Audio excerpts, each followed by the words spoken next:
감사합니다. 제가 이 늘푸른 동산 교회 와서 설교할지는 진짜 꿈에 생각도 못했는데 이런 날이 왔네요. 감사합니다.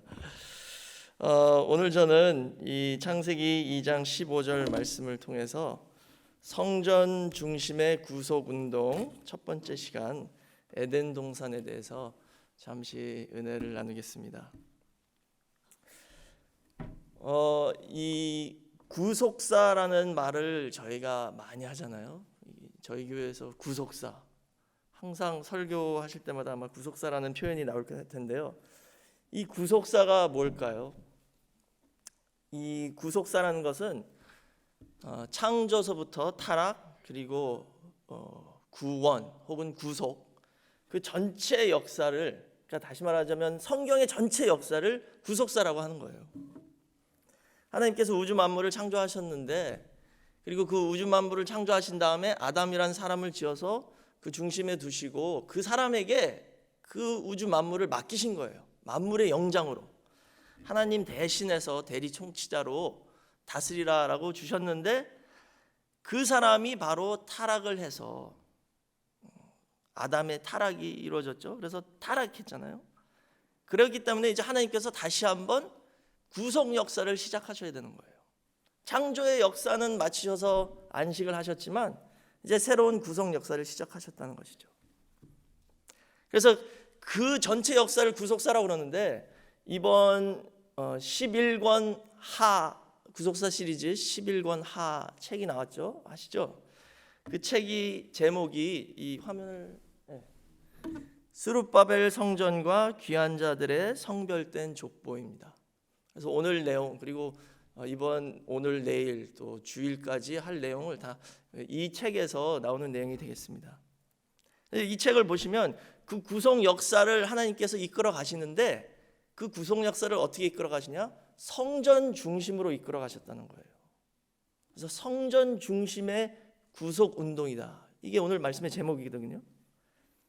그래서 에덴 동산서부터 그 성경에 나와 있는 성전을 하나하나 살펴보겠는데요. 오늘날 성전은 어디 있죠? 이 교회가 성전이잖아요, 우선. 그렇죠? 이게 하나님 예배드리는 장소, 하나님 말씀을 받는 장소, 교회에 나와서 하나님을 만나는 장소 아니겠습니까? 그러니까 하나님께서 성전 중심으로 구속 운동을 이루어 가신다라는 뜻은 오늘날로 말하면 교회를 통해서 하나님의 구속 역사가 진행되고 있다는 것입니다. 그렇다면은 이 LA에서는 하나님께서 늘푸른 동산 교회를 통해서 지금도 구속 운동을 이끌어 가신다는 뜻입니다. 그러면은 지금 이 자리에 계신 여러분이 그 구속 운동의 중심이 되고 주인공이 되셔야 되는 거예요. 그 사명을 43년 전에 이곳에 말씀의 씨앗을 심으시면서 이 교회를 세우시고 여러분들께 맡겨주셨다는 것이죠. 그래서 지금까지 하나님 은혜 가운데 이렇게 이끌어 왔지만 앞으로는 더 2022년 진짜 위대한 신앙의 도약을 이루셔서 우리 늘푸른 동산교회가 크게 부흥하는 그런 복된 역사가 있으시길 주의 이름으로 축원하겠습니다. 아시는 분들은 아시겠지만 저도 여기 LA 출신이잖아요. 제가 고등학교 3학년 때 왔더라고요, 생각해 보니까. 근데 이제 거의 50이 다 됐습니다. 진짜 이 LA 늘푸른 동산교회, 예전에는 동광교회였죠. 그전에는 또 베델교회. 여기서 제가 은혜 받고 말씀 받고 진짜 이렇게 목사까지 돼서 나왔는데요. 우리 늘푸른 동산교회가 잘 돼야죠. 진짜 저는 간절히 기도하는 바입니다. 그래서 우리 LA 늘푸른 동산교회가 크게 부흥해서 하나님 아버지께 영광 돌리고, 하나님께서 진짜 이 교회를 통해서 이 구속사의 말씀을 이 LA와 서부 지역에 편만하게 선포할 수 있도록 그런 든든한 교회가 되시길 바라겠습니다. 근데 성경에서 보시면 궁극적으로 하나님께서는 이 건물 성전 안에 거하시지 않는다고 그러셨어요. 그렇죠? 그래서 사도행전 7장 48절 말씀 보시면, 그러나 지극히 높으신 이는 손으로 지은 곳에 계시지 아니하신다 그랬죠. 손으로 지은 성전에 계시지 않는다는 거예요. 그리고 고린도전서 3장 16절 말씀 보시면 저희가 잘 아는 구절이죠. 하나님은 어디 계시대요? 우리 마음 가운데. 우리가 성령이 거하시는 전이다 라고 말씀하셨잖아요. 그러면 오늘 저희가 왜 성경에 나온, 특히 구약에 나온 그 옛날 그 성전들에 대해서 배워야 할까요? 그거 알아서 뭐예요? 아니, 내가 성전인데 뭐 솔로몬 성전, 모세 장막, 뭐 스룹바벨 성전 이런 걸 알아서 뭐 할까? 그렇게 생각할 수도 있겠죠. 그런데 구속사 시리즈를 통해서 깨달은 것은 그 성경에 나와 있는 그 건축물의 성전은 우리의 그림자입니다. 다시 말하자면 그 건물의 성전의 속성을 배움으로 성전되는 성도가 어떤 성도가 되어야 되는지를 깨달을 수 있다는 것이죠. 그 속성이 내 속성이 되어야 된다는 거예요. 그렇기 때문에 저희가 성전에 대해서 공부를 하는 것이죠. 그래서 오늘은 에덴 동산에 대해서 공부를 하겠는데요. 에덴 동산이 성전이었다는 것입니다. 거기에 어떤 건물이 있지는 않았지만 최초의 성전이었대요. 그 뜻은 뭐냐면 그 에덴 동산에 하나님께서 두신 그 아담이란 사람이 최초의 성전이었다는 뜻입니다. 그러니까 아담의 속성을 에덴 동산에 빗대어서 성경이 기록해 놓으셨다는 거예요. 그러니까 우리가 그것을 깨달으면 내가 아담같이 될 수 있는 거고 내가 결국은 에덴 동산같이 될 수 있다는 것이죠. 그러니까 예를 들어서 전도하실 때 저 늘 푸른 동산교회 다닙니다. 그럼 저 그 교회에 대해서 들어봤어요. 그 교회 참 좋다고 들었습니다. 참 은혜스럽다고 들었습니다. 그리고 그 교회 참 말씀 좋고 따뜻하다고 들었습니다. 그러면은 그렇게 말하는 사람이 건물 히터가 잘 나와서 따뜻하다고 그러는 거 아니잖아요. 성도님들 여러분들이 따뜻하다는 뜻이지. 그러니까 궁극적으로는 사람 얘기입니다. 저와 여러분 얘기예요. 에덴 동산이 성전됐다? 그 뜻은 아담이 최초의 성전이었다는 뜻이죠. 그러면 이 에덴 동산이 어떤 곳이었는지 오늘 한번 배워보도록 하겠습니다. 첫 번째로는 하나님께서 택하신 장소였어요. 에덴 동산은 어떤 곳이냐? 하나님께서 택하신 장소였습니다. 그러니까 이 성전 모두가 다 교회, 그리고 저와 여러분에 대한 얘기죠. 이 교회라는 단어가 헬라어로 에클레시아입니다. 에클레시아. 근데 그 뜻이 뭐냐면요, 뭐뭐로부터 불러 나왔다 이 뜻이에요. 에클레시아. 그러니까 교회는 뭐냐? 하나님께서 이 타락한 세상에서 불러 나온 성도들이 모인 그 모임이 교회입니다. 타락한 세상에서 하나님께서 택해서 불러 나온 그 성도들이 모인 게 교회예요. 근데 에덴 동산이 그런 장소였다는 거예요. 그러니까는 이 늘 푸른 동산 교회죠. 그 이름의 뜻에 대해서 잘 생각해 보세요. 늘 푸른 동산. 늘 푸른이 뭐예요? 생명나무란 뜻이에요. 죽지 않는 영원한 생명. 생명나무가 있는 동산이란 뜻이잖아요. 그러니까 오늘 이곳이 에덴 동산 아닙니까? 아멘이세요? 아닌 것 같은데.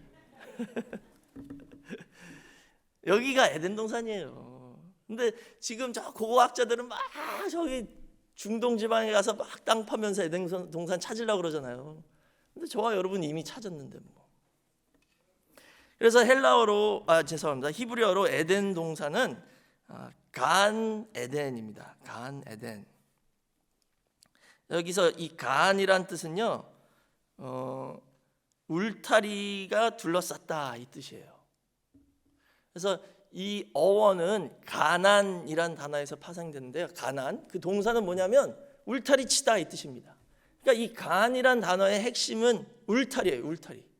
울타리가 반드시 있다는 겁니다. 그래서 동사는 울타리가 쳐진 정원이나 뜰, 이것을 의미하는 거죠. 그러니까 에덴 동산은 울타리 친 곳이다라는 뜻은 뭐냐면 하나님께서 특별히 택하셔서 세상과 거룩하게 구별해 둔 둔 곳이 바로 이 간, 에덴 동산이라는 뜻이죠. 그래서 저희 이 교회를 설립하신 원로 목사님도 교회나 연수원 같은 거 지으실 때 항상 제일 먼저 뭐 하시냐면 울타리를 치셨어요. 제일 먼저. 그게 성경적인 건축법이라는 거예요. 그래서 이 에덴 동산은 세상과 특별히 구별된 곳이다. 그리고 거기다 어떻게 했어요? 아담을 이끌어 두셨다 그랬잖아요. 그러니까 아담이 에덴 동산 안에서 창조된 게 아니에요. 아담은 분명히 에덴 동산 밖에서 창조됐습니다. 그리고 그 코에 생기를 불어넣으시고 생명이 된 다음에 에덴 동산 안으로 이끌어 주신 거예요. 그러니까 에덴 동산은 생명된 사람만 갈 수 있는 곳이에요. 지금 이 자리에 계신 분들이 다 그런 존재라는 것이죠. 얼마나 감사합니까? 하나님께서 저희를 이곳으로 이끌어 주셨잖아요. 그 다음에 에덴이란 뜻은요, 기쁘다, 즐겁다 이런 뜻입니다. 아까 에덴 동산은 누구의 마음을 반영한다고 말씀드렸죠? 아담의 마음, 그렇죠? 성전된 아담의 마음을 반영하는 거예요. 근데 에덴 동산이, 에덴의 뜻이 뭐예요? 기쁘다, 즐겁다. 그러니까 아담이 은혜 받아서 생명이 돼가지고 성령 충만해서 막 기쁨이 넘치는 그런 상태에 있었다는 것을 말씀하고 있죠. 그래서 그 아담을 세상과 구별해서 하나님께서 그 택한 장소에 딱 이끌어 오셔가지고 거기서 말씀으로 양육하고 훈련시켜서 세상으로 내보내서 이제 그 아담과 하와가 난 자손들을 다 말씀으로 양육할 수 있는 그런 능력자로 훈련하는 장소였다는 것이 바로 에덴입니다. 그래서 오늘 본문에 나와 있죠. 창세기 2장 15절에 여호와 하나님이 그 사람을 이끌어 에덴 동산에 두사 그러셨어요. 그 사람을 이끌어. 이 이끌어라는 단어가 히브리어로 라카흐인데요. 라카흐. 이 뜻은 뭐냐면요, 어디서 데리고 가다, 한 장소에서 다른 곳으로 데리고 가다 이 뜻이에요. 취하다.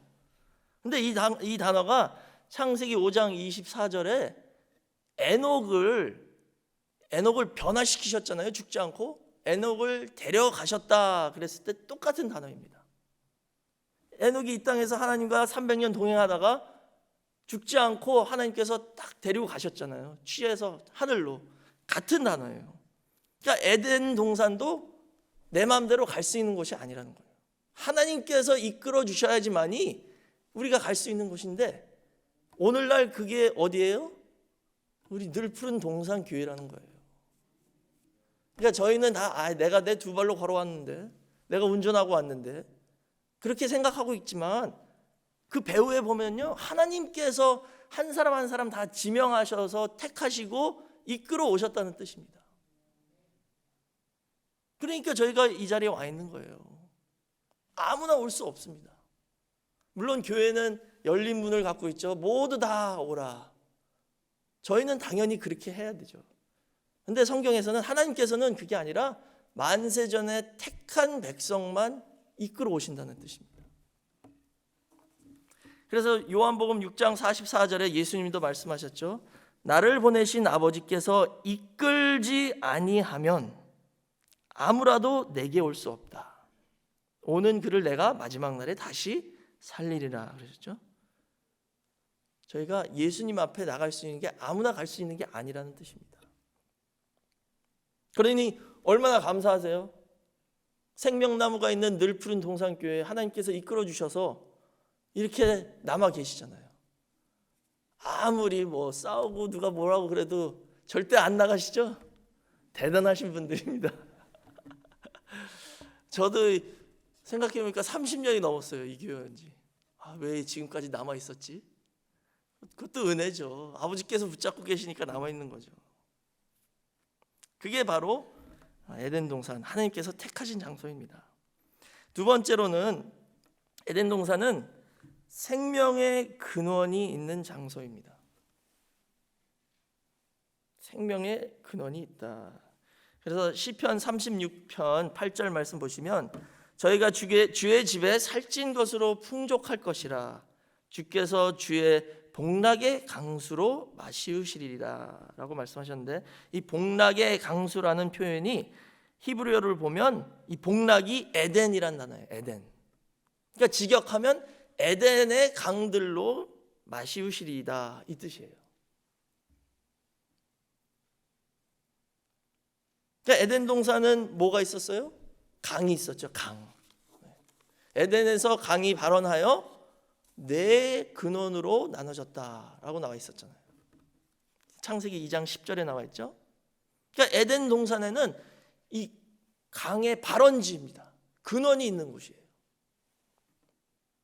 그런데 추후에 훗날에 에스겔 성전에서도 하나님께서 그 환상을 보여주셨는데, 에스겔 47장 보니까 성소에서 물이 흘러나와서 생명수의 강이 되어가지고 전 세계로 흘러나가서 살리는 역사가 있었다라고 나와 있죠. 에스겔 47장 12절에 나와 있죠. 강 좌우가에는 각종 먹을 실과 나무가 자라서 그 입이 시들지 아니하며 실과가 끊치지 아니하고 달마다 새 실과를 맺으리니 그 물이 성소로 말미암아 나옴이라 그랬죠. 성소에서 나왔대요. 그러니까는 에스겔 성전 성소에서 물이 나온 것처럼 에덴 동산에서도 물이 나왔으니까 결국은 에덴 동산도 성전이란 뜻입니다. 근데 그 고대 근동 지방에서는요, 물 없으면 죽습니다. 사막이잖아요. 그러니까 물은 영육간의 생명의 근원이에요. 그래서 그 당시 그 근동 지방에 살던 사람은 어딜 가든지 우물을 팠잖아요. 물 없으면 죽으니까. 근데 이 에덴 동산은 그 물이 풍부한 곳이었어요. 그래서 에덴 동산은 바로 생명의 근원이 있는 곳입니다. 그리고 거꾸로 말하면요, 에덴 동산을 찾으려면 나의 생명의 근원, 그 줄을 찾으면 돼요. 그러면은 그 생명 근원을 어디서 찾으시겠어요? 많은 세상 사람들은 돈을 내 생명의 근원이라고 생각할 수도 있겠죠. 근데 성경에서는 분명히 그 재물의 넉넉함에 있지 않다라고 말씀하셨어요. 누가복음 12장 15절 말씀 보시면 저희에게 이르시되 삼가 모든 탐심을 물리치라. 사람의 생명이 그 소유에 넉넉한 데 있지 아니하리라 라고 말씀하셨죠. 뭐 돈이 좀 많으면은 편할 것 같고 인생이 좋을 것 같죠. 근데 그것도 아니라는 뜻입니다. 생명의 근원은 재물의 넉넉함에 있지 않다라고 분명히 말씀하고 있어요. 또 두 번째로는 심지어는 먹고 마시는 것도 우리 생명의 근원이 아니래요. 아니, 먹고 마시지 못하면 죽는데. 하지만 성경에서는 그게 아니다라고 말씀하셨어요. 그래서 신명기 8장 3절에서는 광야에서 이스라엘 백성들을 어떻게 하셨어요? 하나님께서 너를 낮추시며 너로 줄이게 하시며 또 너도 알지 못하며 내 열조도 알지 못하던 만나를 내게 먹이신 것은 사람이 떡으로만 사는 것이 아니요 여호와의 입에서 나오는 모든 말씀으로 사는 줄을 너로 알게 하려 하심이라 라고 말씀하셨습니다. 일부러 광야로 사막으로 끌고 나가셔서 거기서 훈련을 시키셨다는 거예요. 그래서 때로는 배도 굶게 하고 때로는 돈이 모자라서 근심 걱정도 하게 하셨다는 거예요. 하나님께서 일부러. 왜? 사람이 떡으로만 사는 게 아니라 하나님 말씀으로 사는 것을 깨닫게 해주기 위해서. 그러니까는 감사하라는 거예요. 그 다음에 세 번째로는 생명의 근원은 예수 그리스도를 왕으로 모신 마음에 있다라고 성경에서 말씀하고 있습니다. 예수 그리스도를 왕으로 모신 마음이 바로 생명의 근원이래요. 그래서 잠언 4장 23절 말씀 보시면 무릇 지킬 만한 것보다 더욱 네 마음을 지키라. 생명의 근원이 이에서 남이니라. 근데 이 구절만 딱 보시면요 오해를 할 수 있어요. 그래서 약간 요즘 뉴에이지 종교 같이 들릴 수 있거든요. 모든 사람의 마음에 생명의 근원이 있다. 근데 그 뜻이 아니라 이 전부터 잠언 4장 20절부터 읽어보시면 거기 20절에 이렇게 나와 있어요. 내 아들아 내 말에 주의하라 그랬어요. 그러니까 아버지께서 지금 저희에게 말씀하시는 거예요. 내 아들아 내 말에 주의하라. 아버지의 말씀에 주의하라 그랬어요. 그러면서 21절에 그 말씀을 내 말을 네 마음속에 지키라 그러셨어요. 그러면서 23절에 무릇 지킬 만한 것보다 더욱 네 마음을 지키라. 생명의 근원이 거기서 난다. 그 뜻은 뭐냐면 아버지의 말씀이 있는 그 마음이 바로 생명의 근원이 있는 곳이라는 것이에요.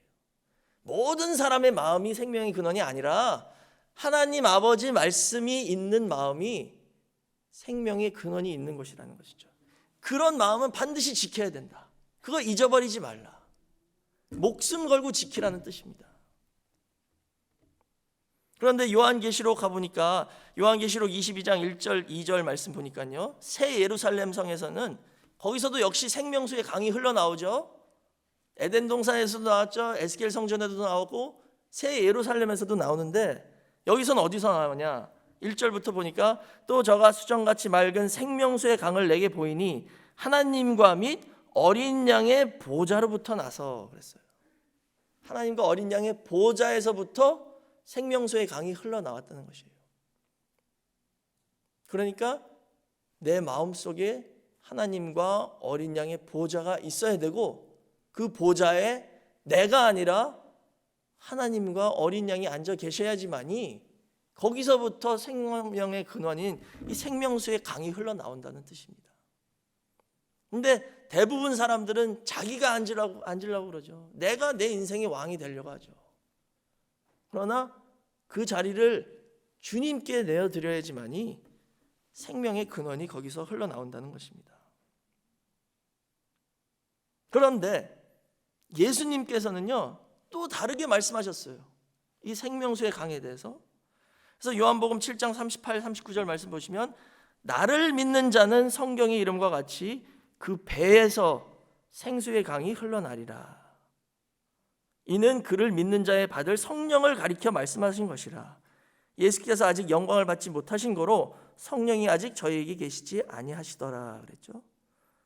예수님은 예수 그리스도를 믿는 그 성도의 배, 배라고 그러니까 우리 위장을 말씀하시는 게 아니라 우리 마음을 말씀하시는 거죠.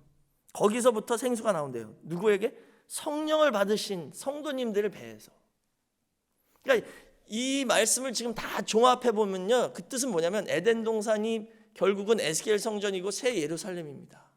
에덴 동산을 회복한 곳이 새 예루살렘이에요. 근데 그게 어디예요? 잃어버린 에덴 동산은 잃어버린 아담의 마음이라는 것입니다.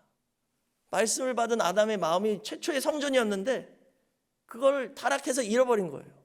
근데 마지막 때에 그것을 하나님께서 회복해 주시겠다. 이 약속을 에스겔 성전과 새 예루살렘을 통해서 저에게 지금 말씀해 주시는 것이죠. 근데 그게 어디냐? 결국은 예수 그리스도를 영접한 성도의 마음이라는 것이죠.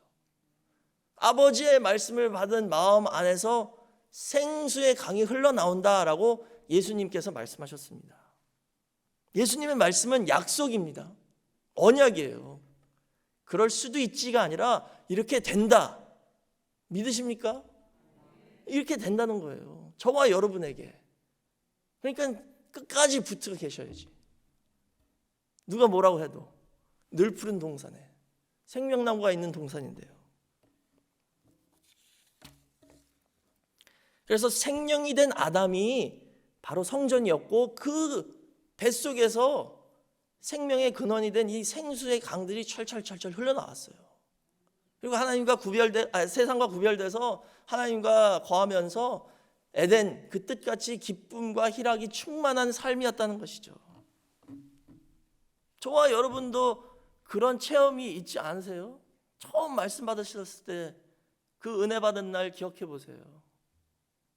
얼마나 기쁨이 충만했는지. 교회에서 밤새도 힘들지 않았잖아요.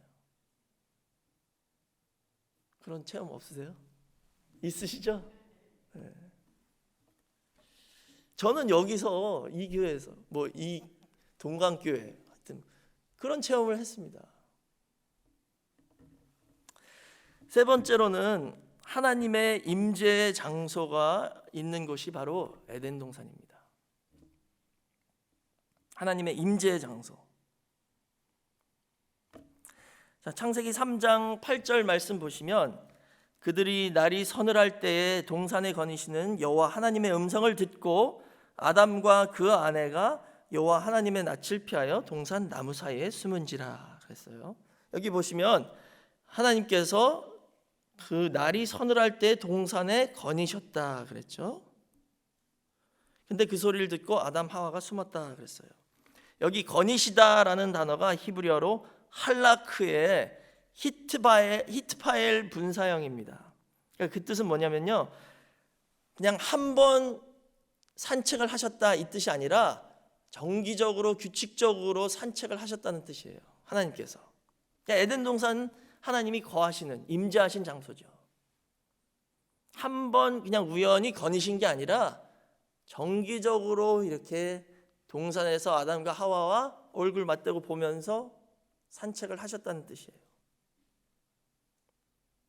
그러니까는 타락하기 전에는요, 아담과 하와는 하나님과 동행을 했다는 거예요.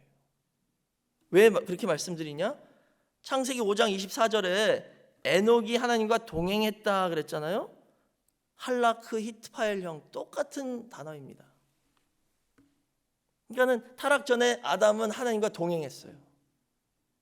뭐 매일이든 매주든 모르겠지만 정기적으로 규칙적으로 하나님과 이렇게 산책을 하면서 서늘할 때 하나님과 일문일답했다고 배웠잖아요. 그렇죠? 하나님 이건 왜 이래요? 그럼 바로 응답 주시는 거예요.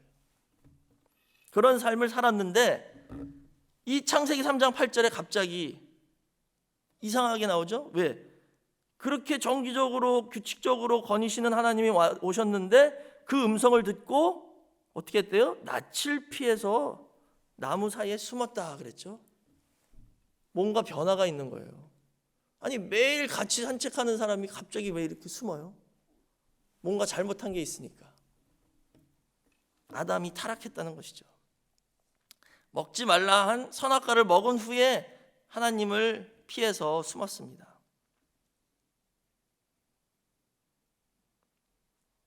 그러면 지금 이 창세기 3장 8절을 하나님께서 서늘할 때 동산에 거니신다, 이게 그냥 특별한 행사가 아닙니다. 매일 아니면 매주 뭐 이렇게 정기적으로 걷던 그런 하나님이신데 갑자기 이게 그런 산책의 장면에서 심판의 장면으로 변하고 있다는 거예요. 아니 아담아 너 어디 있니? 왜 우리 산책하는 날인데 시간인데 어디 갔지? 왜 숨었어? 내가 먹지 말라는 나무 먹었니? 그러니까 아담이 뭐라고 그랬어요? 하나님께서 주신 여자가 주어서 먹었습니다. 자기 아내에게 핑계를 대지만 사실은 하나님한테 책임을 전가하는 거잖아요. 하나님께서 주신 여자 때문에 내가 먹었어요. 또 여자한테 가서 어떻게 된 거니? 물었더니 뱀 때문에 먹었습니다. 그래서 결국 뱀한테 가서 하나님이 뱀을 저주를 하시죠. 그래서 결국 뱀을 저주하시고 여자에게는 또 잉태의 고통을 더하는 그런 벌을 내리시고 남자에게는 남자 때문에 땅을 저주하셔서 땅에서 가시와 엉겅퀴가 나게 이렇게 하셨죠. 그래서 하나님의 심판과 징계의 장면이 되었는데 하나님께서는 매만 드시는 건 아닙니다. 우리를 징계하실 때 항상 은혜가 함께 온다는 것을 여기서 말씀하고 있어요. 그래서 창세기 3장 15절에 뱀을 저주하는 그 말씀 가운데 가장 큰 축복의 약속을 주셨죠. 그래서 창세기 3장 15절이 바로 원시복음이라고 하잖아요. 이게 최초로 메시아에 대한 약속이 여기 나와 있습니다. 내가 너로 여자와 원수가 되게 하고 너의 후손도 여자의 후손과 원수가 되게 하리니 여자의 후손은 내 머리를 상하게 할 것이요 너는 그의 발꿈치를 상하게 할 것이다 라고 말씀하셨죠. 처음 예수 그리스도를 약속하셨는데요, 바로 여자의 후손의 약속이죠. 그렇게 말씀하시고 여자를 또 징계하시고 남자 징계하신 다음에 최종적으로 어떻게 하셨냐면요, 지금 타락한 후에 아담과 하와가 벌거벗은 것을 알고 부끄러워해서 무화과 나무 잎으로 치마를 엮어 입었었잖아요. 근데 해가 뜨거우니까 그게 말라가지고 아무 소용이 없어졌죠. 그래서 하나님께서 가죽옷을 입혀주셨다라고 창세기 3장 21절에 나와 있죠. 이게 최초의 제사입니다. 이 가죽옷을 만들기 위해서는 짐승이 하나 죽어서 피를 흘리고 그 가죽을 제공을 해야 되잖아요. 최초의 피의 제사입니다. 근데 이 가죽옷은 앞으로 우리를 위해서 희생 제사가 되실 예수 그리스도를 예표하는 것이죠. 그러면 지금 창세기 3장 8절에 하나님이 거느시러 산책하러 나오셨다가 갑자기 이게 심판의 장면으로 바뀌어서 뱀 저주, 여자 징계, 남자 징계, 그리고 가죽옷 입히신 것, 이 장면까지가 다 한 장면이에요. 한 시간에 같이 일어나는 장면인데요. 그 시간이 언제냐면 아까 창세기 3장 8절에 보니까 날이 서늘할 때다 그랬죠. 그러니까 날이 서늘할 때라고 할 때 이것은 히브리어 표현인데요. 학자들이 오후에 해가 좀 꺾이고 바람이 선선하게 불 때를 의미한다라고 그래요. 날이 서늘할 때. 그러니까 그때가 언제쯤이냐 하면 한 오후 3시에서 6시 사이라고 많은 학자들이 말을 하거든요. 그때 하나님께서 아담과 하와에게 원시복음, 예수 그리스도에 대한 최초의 약속도 주셨고요. 그때 가죽옷도 만들어서 입히셨다는 거예요. 그런데 4,000년 후에 예수님이 십자가가 달리실 때요. 몇 시에 돌아가셨어요? 오후 3시에 돌아가셨죠.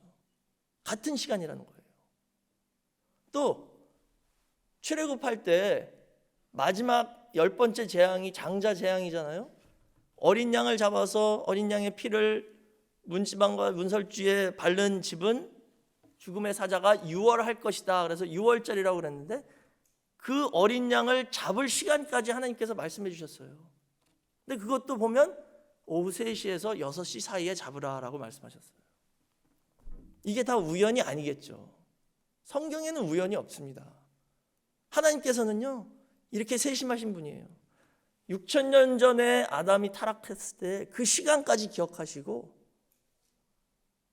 2,500년 후에 6월절 어린 양을 잡을 때도 같은 시간에 명하셨고 4,000년 후에 예수님이 십자가에서 돌아가실 때도 같은 시간에 돌아가시게 하심으로 예수님이 십자가에 돌아가신 이유가 궁극적으로 아담 타락을 회복하기 위해서 그 원죄를 예수님께서 당신의 피로 갚아주시고 우리로부터 그 원죄로부터 해방을 시켜주시기 위해서 십자가에서 돌아가셨다라는 것을 이렇게 보여주시는 것이죠.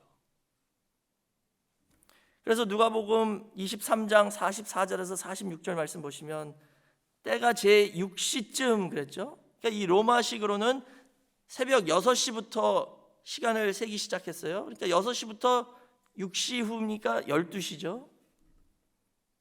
6시쯤 되어 해가 빛을 잃고 온 땅에 어둠이 임하여 제 9시까지 그랬죠. 9시는 오후 3시예요. 9시까지 계속하며 성소의 휘장이 한가운데가 찢어지더라. 예수께서 큰 소리로 불러 가라사대 아버지여 내 영혼을 아버지 손에 부탁하나이다 하고 이 말씀을 하신 후 운명하시다 그랬죠. 그러니까 예수님은 3시 딱 지나고 후에 운명하셨다는 뜻입니다. 이처럼 예수님께서 에덴 동산 회복을 위하여 저와 여러분이 에덴 동산으로 돌아가게 해주기 위해서 십자가에서 돌아가셨다는 것이죠. 그래서 예수님이 돌아가심으로 휘장이 찢어졌죠. 이 휘장은 지성소를 가로막고 있던 것인데 그게 찢어졌다는 것은 이제 에덴 동산으로 가는 길이 다시 한번 우리에게 열렸다라는 것을 보여주고 있습니다. 그 다음에 마지막 4번째로 가인과 아벨은 이제 에덴 동산에서 쫓겨났죠. 가인과 아벨은 에덴 동산 밖에서 제사를 드렸습니다. 하나님께서 아담과 하와에게 가죽옷을 입힌 후에 에덴 동산에서 내어 보내셨습니다. 그렇지만 아담과 하와는 에덴 동산 밖에서도 계속 하나님께 제사를 드렸는데 특히 그 가인과 아벨이 제사를 드렸는데요, 유대 전승에 의하면 이 가인과 아벨은 그룹 앞에서 제사를 드렸대요. 창세기 3장 23, 24절에 나와 있죠. 에덴 동산에서 아담과 하와를 내쫓은 후에 그룹과 화영검을 두어 생명나무로 가는 길을 지키게 하셨다라고 나와 있죠. 근데 가인과 아벨은 어디서 제사를 드렸어요? 그 그룹 앞에서. 그러니까 그 뜻이 뭐예요? 이 제사의 목적은 뭐예요? 에덴 동산으로 다시 들어가기 위해서 드리는 제사라는 것이죠. 그 그룹 앞에서, 생명나무로 가는 길을 지키는 그룹 앞에서 제사를 드리면서 하나님께 빈 거죠. 기도를 드리고 우리가 다시 한번 에덴 동산으로 들어가게 해주십사 하고 제사를 드린 것이죠. 그런데 에덴 동산 이후로 이제 모든 성전을 보시면 이 그룹이 항상 등장합니다. 성전 안에는 항상 그룹이 있어요. 그 뜻은 뭐냐면 그 성전이 바로 그 에덴 동산으로 돌아가는 길이라는 것을 나타내고 있다는 거예요. 그래서 가인과 아벨만이 아니라 그 이후에 모든 이스라엘 백성들은 이제 그 성전에 가서 그 그룹 앞에서 하나님께 제사를 드린 겁니다. 예를 들어서 모세가 지은 장막 성전에서도 출애굽기 26장 31절 말씀 보시면, 너는 청색, 자색, 홍색 실과 가늘게 꼰 배실로 짜서 장을 만들고 그 위에 그룹들을 공교히 수놓으라 라고 명령하셨어요. 지금 이 장을 짜서 거기다 그룹을 수놓으라 그랬죠. 근데 이 장이 뭐냐 하면 33절에 그 장을 갈고리 아래 들이운 후에 증거궤를 그 장 안에 들여놓으라. 그 장이 너희를 위하여 성소와 지성소를 구별하리라 그랬죠. 이게 바로 휘장입니다. 휘장. 이 휘장은 지성소와 성소를 분리시키는 그 역할을 하는 거예요. 근데 거기다가 꼭 그룹을 수놓으라라고 명령하셨어요. 그러니까 이 뜻은 성경을 좀 아는 이스라엘 백성이라면요, 아, 저기가 지성소인데 저기가 바로 에덴 동산이구나, 이렇게 생각한다는 것이죠. 그리고 저기를 통과해서 들어가면 생명나무가 있겠구나, 다 이렇게 생각했다는 거예요. 그래서 하나님께서 진짜 2500년이 지난 후에 시내산에서 이스라엘 백성들에게 나타나셔서 나를 위하여 장막을 만들어라, 성전을 만들어라 라고 명령하셨죠. 그래서 이렇게 휘장을 두고 거기다 그룹을 수놓으라 라고 말씀하신 뜻은 뭐냐면, 그 막혔던 에덴 동산의 길을 내가 이제 너에게 다시 열어주겠다, 이 뜻이나 마찬가지입니다. 그래서 찾아오신 거예요. 그래서 그때부터 이 모든 성전의 모습을 보시면 그 원형은 바로 에덴 동산입니다. 근데 더 구체적으로 말씀드리자면 아담이 타락한 이후의 에덴 동산이에요. 왜냐하면 그룹이 있으니까. 아담이 타락해서 쫓겨난 후에 그룹을 세워놓으셨는데 그 에덴 동산이 원형이 돼서 장막 성전이든 솔로몬 성전이든 스룹바벨 성전이든 다 그 모형대로 성전을 짓게 하셨다는 뜻입니다. 그러면 신약 시대에 와서는 교회가 성전이 되었다면 오늘 이 늘푸른 동산 교회도 세우신 목적이 뭐예요? 저와 여러분을 에덴 동산으로 다시 돌아오게 해주시겠다, 이 뜻입니다. 여기서 예배를 충실히 드리고 하나님을 만나서 말씀을 받고 죄를 온전히 회개해서 죄사함을 받고 예수 그리스도를 내 마음에 모신다면 이제 에덴 동산으로 들어가는 길이 다시 열린다, 그 약속의 말씀이 여기 담겨 있다는 뜻입니다. 그러니까 저희가 구약에 나타난 이 성전들을 공부하는 겁니다. 그래서 오늘, 내일, 그리고 주일 오후 성경 공부까지 이 성전에 대해서 공부를 하겠는데요, 오늘만 오시고 내일 안 오시면은 손해를 많이 보실 거예요. 못 따라가세요. 다 연결이 되니까. 그리고 주일까지 오셔야 돼요. 저 3번 다 들으셔야지 이제 에덴 동산 했죠, 장막, 솔로몬 성전, 에스겔과 스룹바벨 성전까지 쫙 이어가는 거거든요. 그러면 궁극적으로 마지막에 가면은 이 성전들의 차이점이 있습니다. 뭐가 다를까요? 스룹바벨 성전에는 뭐가 다를까요? 에스겔 성전에는 뭐가 다를까요? 그리고 그것이 저에게 가르쳐 주는 것이 무엇일까? 이런 것을 다 한번 살펴보도록 하겠습니다. 근데 궁극적으로는 예수님이 십자가에 돌아가셔서 휘장이 찢어졌다는 것은 그 지성소로 가는 길, 곧 에덴 동산으로 돌아가는 길이 열렸다라는 뜻입니다. 그래서 히브리서 10장 20절 말씀 보시면 그 길은 우리를 위하여 휘장 가운데로 열어놓으신 새롭고 산 길이요 휘장은 곧 저의 육체니라 라고 말씀하셨죠. 예수님이요 당신의 육체 이 몸을 찢어서 여셨어요. 그게 휘장이래요.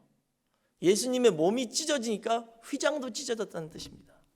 그래서 예수님이 육신 가운데 이 땅에 계셨지만 결국은 그 육신을 찢어서 벗어버리시고 돌아가셨잖아요. 근데 그게 지성소 곧 에덴 동산으로 가는 길을 여는 방법이었다는 것을 지금 히브리 기자가 말씀하고 있습니다. 주님의 희생을 통해서 저와 여러분에게 에덴 동산의 길이 열렸습니다. 그런데 이 교회를 소홀히 하면 안 되겠죠. 왜냐하면 여기가 그 열린 문이 있는 곳입니다. 찢어진 휘장이 여기 있잖아요. 십자가 뒤에 십자가 있죠. 십자가가 찢어진 휘장이잖아요. 근데 교회를 마음 내키면 가고 좀 그러면 안 가고 누가 꼴보기 싫다고 가고 안 가고 그럴 수 없죠. 저희를 위해서 당신의 몸을 찢으시면서 이 길을 열어놓으셨는데 그리고 그 문을 이 교회에다가 두셨는데 그 문을 통과해서 들어가는 것은 고사하고 그 문 앞에 나오지도 않는다면 주님께서 어떻게 생각하시겠습니까? 사랑하는 늘푸른 동산교회 성도 여러분, 저희는 택한 백성입니다. 하나님께서 이곳으로 이끌어 주셨어요. 그리고 지금 이 열린 문, 휘장이 찢어진 그 문 앞에 두셨습니다. 얼마나 큰 은혜입니까? 이건 돈으로 주고 살 수도 없는 은혜인데 저희가 감사하는 마음으로 이제는 더욱더 열심을 내서 우리 늘푸른 동산교회 모든 성도님들이 하나가 되어가지고 단합해서 진짜 2022년도에는 부흥의 도약만이 아니라 그 에덴 동산의 회복의 역사가 이 교회에서 시작되는 그런 한 해가 되시길 주의 이름으로 축원하겠습니다. 기도하겠습니다. 사랑이 많으신 아버지 하나님, 웬 은혜인지 아버지께서 43년 전에 세우신 이 귀한 교회에 저희를 이끌어 주시고 이곳에서 하나님의 말씀을 받아 하나님의 자녀로서 거듭날 수 있게 허락해 주심을 진심으로 감사드립니다. 더 나아가 이제는 주님의 그 희생 제사로 말미암아 에덴 동산으로 돌아가는 그 문이 활짝 저희 앞에 열린 것을 보았사오니 이제는 믿음으로 그 문을 통과하여 다시 한번 에덴 동산으로 돌아가는 우리 늘푸른 동산교회 모든 성도가 될 수 있도록 인도하여 주시옵소서. 세상의 그 어떤 문제라도 다 뒷전으로 하고 무엇보다도 말씀을 앞장 세워서 이 에덴 동산 회복이 내 인생의 가장 중요한 일이다라는 믿음으로 전진하는 역사만이 있게 주시옵소서. 43년 동안 여러 가지 우여곡절이 있었지만 그 가운데서도 하나님 아버지께서 저희를 항상 눈동자처럼 지켜주시고 은혜로 이끌어 주셔서 지금까지 이 자리에 남은 자가 될 수 있게 허락해 주심을 감사드립니다. 늘 감사가 충만한 우리 늘푸른 동산교회가 될 수 있도록 인도하여 주시고 이제는 하나님께서 이곳으로 보내주신 윤성현 목사님 중심으로 이 교회가 더욱더 단합되고 은혜가 충만하며 뜨거운 열정으로 하나님의 뜻을 위해서 구속사 말씀을 열심히 전파할 수 있게 허락하여 주시옵소서. 인간 눈으로 볼 때는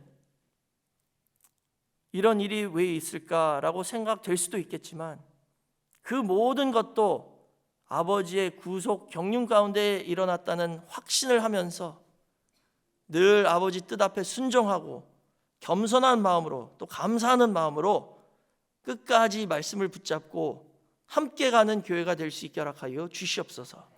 모든 것을 감사드리며 예수님의 이름으로 기도드려 싸움나이다. 하나님께 영광의 박수 올립니다.